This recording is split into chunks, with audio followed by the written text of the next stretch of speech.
This is our interview today. Is that too close? Maybe my eyeball.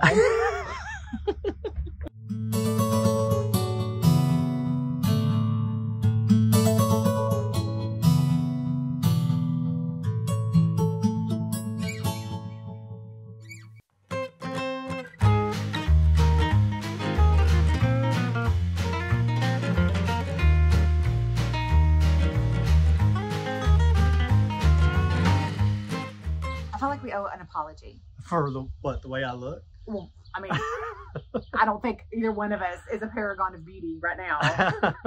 But we had said that we thought we were going to have the kitchen before and after for Oh, this week. no, And did we? Don't. We almost did. We have the kitchen ready. Yes. Now we can't. Now we cannot cast dispersions. Oh no, not at all. On our no. countertop people It's because they are fitting us. Aspersions. What did I say? Dispersions. That sounds better. I like that too. Like I'm dissing you. Yeah, dispersions. With persons. Yeah. Anyway. I like it. No, our countertop people They're are incredible. wonderful. They're fitting us in. They got us a great piece that's going to Beautiful. look gorgeous in that kitchen, and I love it.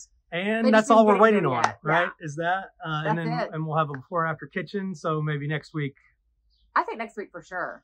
we'll have Next a week we kitchen may before have after. the whole house for you next week, but we'll do the kitchen Maybe, before and after yeah. as a solo Kitchen will be video its because own it's going to thing. be worth its own video. Right. So this week you just get Just us again. us talking heads talking again. about another project that we Right. have done. But y'all, you seem to love Fern last week. Who wouldn't love Fern? I mean, she's Really? beautiful, right? So we're going to revisit. It's been 2 years. We actually put out a video of Scotty, and you can watch that if you want to. You Watch can this one instead. Watch this one instead. It's very similar. That one doesn't have you in it. It only has me in it. That's true. And since a great number of you seem to hate me, we're bringing Kevin in this time. No. Let's talk through Miss Scotty, Yes. which is our main primary residence in Conway, Arkansas. That was the third project, basically, that we worked on. Yes. You say? Yes. And The wind is catching the phone. I had loved Scotty. I grew up in Conway. And I had a friend who lived about 3 doors down. One of my friends in high school lived about 3 doors I down didn't know from that. Scotty. Yes. That's why you went by it And all the time. every Okay. time we went by that house, I would say to myself, someday I'm going to own that house. And it was, I never saw a living human being outside that house one time from the Really? time I was in high school until we bought it in 2011. So that was 20 years, from 1991 to 2011. Was it 2011? Yeah. Okay. Yes. That we bought Scotty. I never saw a human being outside of it. And she was This forlorn, vinyl siding, right? forlorn. Yes. And yes, she was looking pretty Oh, sad. it was so bad. Vinyl siding, the front walk busted up, the front porch bubbled up, this metal garage thing. Oh yeah. And then they had the side room built Yes. over porch there. built in. So really, the good that you could see in it, it Overgrown. had some, nice columns on the front. Had that one good window. Yeah. Oh, I could see the beauty that was hidden. I knew Sure, what was well, there. Yeah, you knew what was there. She was so sad and lonely. So sad and lonely. She needed some love, a lot of love. So the story is, this house was sold to us basically for the land value because the house Sold as was a tear so down. neglected. It was sold as a tear down. Well, we have to tell them how far away we moved when we sold our house and moved to Scotty. I know, a long It way. was a long distance. It was a block and a half. 1.5 blocks. We lived for 12 years right up the street. At So a we went by her all the beautiful home. time. Yeah. And we had a little colonial there. Well, it wasn't little. No, it was not little. It was not little. But that was our first 2 projects, probably, I'd say. Yeah. Beautiful, beautiful home. And we had redone it. It was absolutely gorgeous. Mm-hmm. But I had always loved this house. And I will say my mother handled this one very well. My mother does not respond well to our insane projects.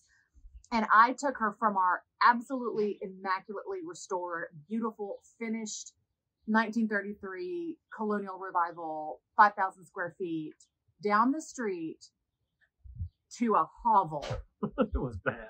and said, we're going to buy this house. And she was like, I think this is a great idea.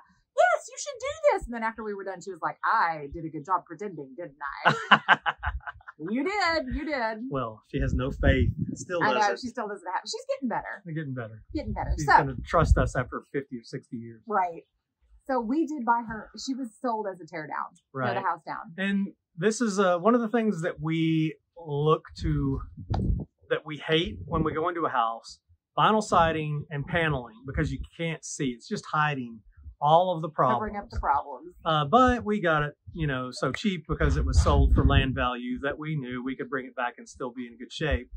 But we did find a lot of damage, starting with the foundation. Yes, I had in a horrible foundation contractor who did our foundation work on our other projects, and he came over, and I said, "John, I need you to look at this foundation." He crawled under. He was under there forever, and he was a huge guy. Like I think 6'6", he's passed away. I can't find him anywhere anymore. Oh no! A big, huge man, and he crawled into this little scuttle hole, and he was under there forever. And he crawls out, and he looked at me, and he goes, "You ain't bought this house yet, have you?" And I was like, "Yes, I have." So what did we have to do? Well, the first thing we had to do was completely redo the foundation, but we couldn't even do that for about 6 weeks because it just kept raining. Did we buy it in March or April? Maybe. I and don't remember. In Arkansas, we call it monsoon rains season. and rains and rains. And it was just too wet, too moist below the house to get down there and do the foundation work. So we sat on that forever. And then finally, and I think we'd sold our house, but we put a closing date way out. And so we had some time, to get it livable. We thought. Isn't that cute? That's so cute of us. We get the foundation finally done, and then we start pulling out paneling. Pulling out everything. I mean, we did everything to that house. Again, we touched every surface. The only thing we didn't do was the exterior. We left the vinyl siding on for several years. It was an all-encompassing project. It's one of the only times we've actually taken a house all the way down to the studs. And that was because it was so infested with rot and termites. The entire west wall of the house had to be rebuilt. The west and then the north back of the house had to be completely rebuilt. Most of what is now the main bedroom was rebuilt, both the interior walls and exterior walls. And the ceilings are 12 feet tall. So it was not are they 13? No, they're 12, but it was 9, and it actually had 2 drop ceilings. So there was a drop ceiling at 9 feet that was in some place, well, not everywhere, but in some places it was 9 feet, and they had like acoustic tiles, like office ceiling tiles, which we knew we were going to rip out. So we ripped those out, and there's a plaster ceiling above that. But that plaster ceiling was at 10 feet, and there was another 2 feet above it. So we ended up pulling that out. And it was up to 12 feet. The ceilings were originally 12 feet because there was like a picture rail, there was wallpaper. The house was moved from its original location in 1925. It was put on logs and moved. And we know it started out as a stick style Victorian. And when it was moved in 1925, it got kind of a arts and crafts, but colonial revival update. So they changed the porch. They lowered the ceilings. They changed a lot of the moldings in the house. So there was a lot of discovery as we were going through. Sure, and a lot of reimagination for sure. A lot of reimagining the house. Had to. But we didn't tell you, the house was built in 1909. Yes. And then moved in 1925. Yes. The demo. So we were so cute. We made a schedule of how long we thought each thing was going to take. Remember? I had a spreadsheet. This many weeks for this many weeks for this. We thought 6 months for this project. 6 months. It took a year and a half. Yeah. Well, even though when we moved in, there was no kitchen. There was no kitchen at all. Like there wasn't even a floor in there, was there? No. And I mean, it was raw. I guess the rest of the house was basically done. It was. I started moving in Thanksgiving of the next year. We bought it in April or May of the year before, and I started moving in the next Thanksgiving. And we just couldn't wait any longer. Because I couldn't live with his parents another minute. Again, so gracious of them to let us stay there, but I was in my 40s. I did not want to be in my in-laws' house anymore, and they didn't want us there anymore. Let's be honest. It was a two-way street. Sure. Get out of my house. I'm sure. So fully gutted the house all the way down to the studs, put in all new electrical, all new plumbing, all new subfloor. We thought we were going to get to keep the floors. And then our contractors kept falling through because they also were termite eaten. You remember that? Yes. Everything was in bad shape. So we went ahead and put in a subfloor, and then we got new 3/4 inch tongue and groove wood flooring. Yes. That I now bought seconds because it was such a big job. It was going to cost us $1 million. We finally did take the vinyl siding all off, 3 years ago, 2 years ago? I don't know. It wasn't that long ago. 3 years ago. It was 3 years ago because it was right before we bought Louise. We had a new roof put on the house, and when we were having the roof done, they dropped the ladder down the side of the house, and the vinyl siding was so old it cracked vinyl siding. And so I went out and I was like, oh no, the vinyl siding's cracked. And then I went into the attic, and at the same time we had the attic gutted because there was that paneling and stuff on the wall. So we had it gutted, and I saw that there were fish scale shingles. I could see the back of the fish scale shingles on the gables. So between those two things, we were trying to get our courage up because we didn't know what condition it would be. And I mean, the wood was so bad everywhere else that we were really afraid we'd end up having to replace so much siding. But we couldn't live with the vinyl siding any longer. So we took it all off. And for the most part, it was in really good shape. One small area on the porch where the cereal unaliving room had been, there was no siding, and we had to have it milled for that area. But other than that, it was in really good shape. We had 1 or 2 pieces. Maybe? They had done, some butchering to some of the window framing to get the vinyl siding flush, take all the character away. Yeah, who needs So we had to put back some of that. But, we took it all off, had to shave it down and paint it, but it looks gorgeous now, and it's this beautiful color that we love so much. Yes, it's kind of the same color as fern. We had done fern, and we loved that color so much that we wanted to get something very, very similar and put it on Scotty. So entryway, there were some major changes in the entryway. Major. Right. For one thing, we had to come up with a new window for the bay because they had enclosed that room, and it was way worse than they had enclosed the side porch here at Pearl. It was a permanent structure. Yeah, it was a permanent structure. They'd taken the window out, so we had to reopen all of that. One of the first things we did, I guess, was open that all up. It was like a creepy serial killer room that they had built on the front porch that you could only access from one of the bedrooms. So I still don't know what. Somebody said it was somebody's bedroom. Yeah, they needed another room downstairs, I guess. Like 9 by 10 with no window. And there's just so much room upstairs. Yes. I don't know why they didn't build on upstairs. In the living room, we had to bring in the mantle because the mantles were all in horrible shape as well. But you found that great mantle. Yes. At antique store, right? Is that where you got that? I got that at an antique store. It actually came out of a home in California. The tile is period from a home in Chicago. My beautiful birds. The tile there. I think the biggest, most exciting thing was the story about the pocket doors. Oh, yes. That was the first thing we did. When we went in the house, right after we purchased it, Laine knew there would be pocket doors between the dining room and the parlor. Doors. And we busted a hole. We did some karate chops on it. I don't know if we've got that video. We did video it somewhere. Sad, yeah. But we busted through there, but we didn't find the doors. We only found the space for the doors, but no doors. Then later, I was out in the shed garage, holy terror that was over in the driveway, just looking around, and I saw this wall that had, and I started looking at it, and the wall had paneling on it. Very fancy wall. And I was going, what is this? And so I investigate, and it was the 2 pocket doors actually laying on their sides, one on top of the other, that they'd used to make a wall. Yeah, that they'd put shelves on and had tin cans, oil cans hanging on them. So we actually pulled those out. We were able to save them, but there was a lot of missing wood, so we had to paint them. A lot of termite damage.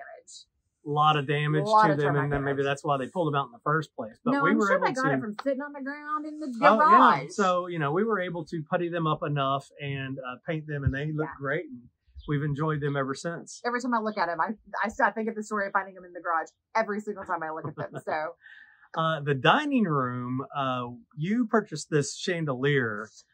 It was like a closeout thing, right? But the chandelier is so big that it couldn't come in any of the doors. Couldn't fit. Of course, they had already had it put together. It was hanging in the showroom. I guess that's why. Yeah. But it was so big that it wouldn't come through the door. But we had a window in the dining room that was large enough. Massive window. That we took it through the window, and that hangs in the dining room now. I love the chandelier. And now it will never leave. No, you never get that thing out of there now. Yes. But you put a beautiful little wallpaper mural on the kitchen side of the dining room that I love. Yeah. The kitchen has been redone a couple of times, hasn't it? I've redone the kitchen twice. The kitchen we did very quickly at the beginning. Now, it was a pretty kitchen. It was a beautiful kitchen. I loved it. But I will say, there was one entrance into it that was all the way at the end of the hall and through a small door. And it was so closed off from the rest of the house. I didn't like to go in there at all because 4 years ago, we opened up, there was a small butler's pantry, so we opened up a pass-through in the butler's pantry from the dining room. It's not open concept. There's definitely still a wall there. The opening into the kitchen now mimics the opening of the pocket doors, but it makes it a space where you don't feel like you've been entombed at the back of the house. That's really what it felt like to me. Right. So now we have this beautiful kitchen. So from the living room, you can see living room, dining room, kitchen, breakfast area out into the backyard. It's beautiful. Lots and lots of storage that we got in there. Yes. You know, storage is always a premium in a historic home. So we do everything we can to add as much storage as possible. My favorite change we've made to the house since we've been in it. Oh, what's that? Is taking, you know, we were really rushing when we did the floor plan the first time because we were trying to get in. And I put the powder room at the end of the hallway. Oh. Well, originally it would have been a central hall with a front door and a back door. When you walked in, you would have seen out the back door. That's how it originally would have been. Well, we put the powder room at the end of the hall. So if that door was open, when you walked in the front door, you saw a toilet. And I hated it from the minute we finished it. Laine doesn't like to see toilets. No, I mean, we need them, but I don't want to look at them. Right. And I really don't want to necessary. look at it when you walk in the front door. And then if the door was closed, you just walked in the front door, and then down the long hall, you just saw a closed door. I didn't love that. So 4 years ago when we redid the kitchen, we bumped the powder room to the side and reopened that hallway so that now we have a beautiful stained glass door at the end of the hall. So when you walk up to the house, you look in the glass door, you see all the way down the hall, out the stained glass door in the back. Door in the back. I love that. The hallway is an interesting area, and it was very interesting when we bought the house. They had walled off the staircase. Right. Just closed it up. So it was just where the staircase had been was just this ugly wall of a different color of paneling. They were demolishing a beautiful, beautiful Victorian in St. Louis. And while we're very sad that that house came down, I'm very glad that I got the newel post and banister, which I stripped of 7,000 coats of paint. However, it was missing multiple spindles and knobs. So we had to recreate those. So once we were all done, we had to repaint it because about a third of it is recreation. And you could never stain it and cover up those little bits and bobs that we So much work. We added. actually had it at the other house, and we're working on it in With my the dental tools. carport over there. I remember that. Yep, forever. But finally got it great and got it in the house, and it looks beautiful there in the hallway. I love it. You've got a lot of your collections and knickknacks in the hallway. I do. People love to tell me I have too much stuff, to which I reply, watch me put more in. I'm a maximalist, and I'm unashamed of that. And I know people are going to whine and moan about the white painted floors, the painted floors. First of all, we bought seconds, so there were a lot of flaws in the floors. They were never meant really to be stained. There are lots of knots and holes that we had to fill. They were not stain grade.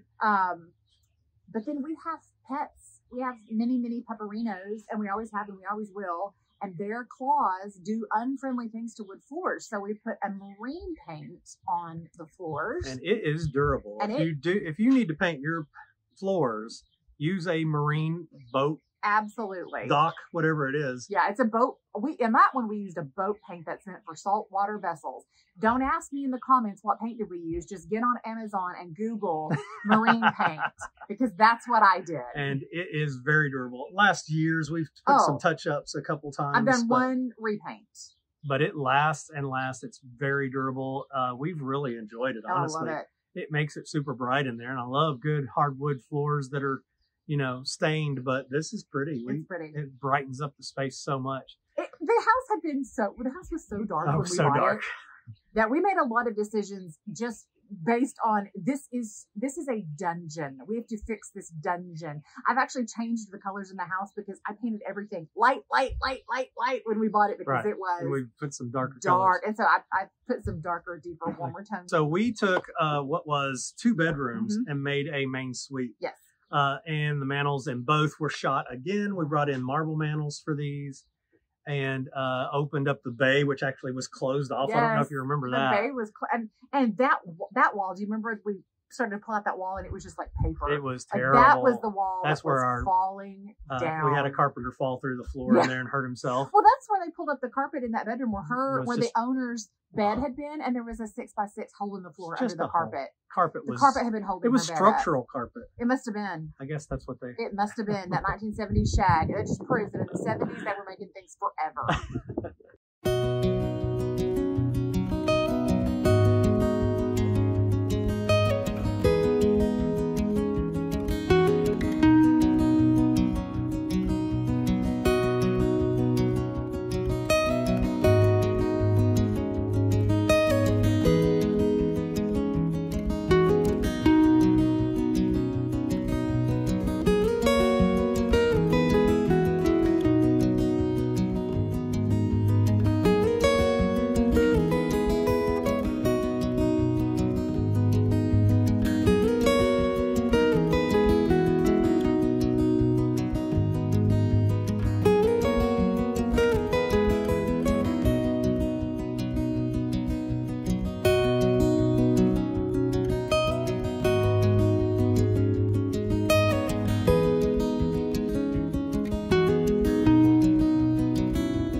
next big thing is we're going to do the upstairs someday. Yeah.